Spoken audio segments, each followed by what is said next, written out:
How to change your Bitmoji gender on Snapchat. Hello guys, this is Atticus back with another tutorial video. In today's video, I'll teach you guys how you can change your Bitmoji gender on Snapchat. Now, let's get started. First things first, open up your Snapchat. After you're on your Snapchat, just go to your profile, that is your Bitmoji on the top left. After you tap on it, just tap on settings and there you will see Bitmoji. Tap on it.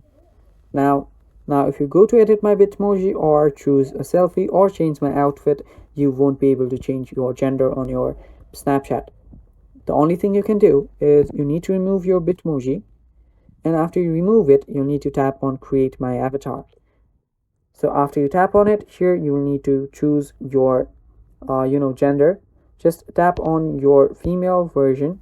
So let's just skip this one. So there you go. Now here you can just select your color and now you can change its gender. So your gender is now changed.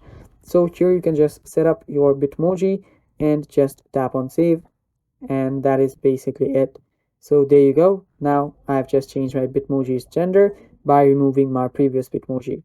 So yeah, that is basically how you change your Bitmoji gender on Snapchat, guys. Thanks for watching. Stay tuned for more upcoming tutorial videos and stay tuned for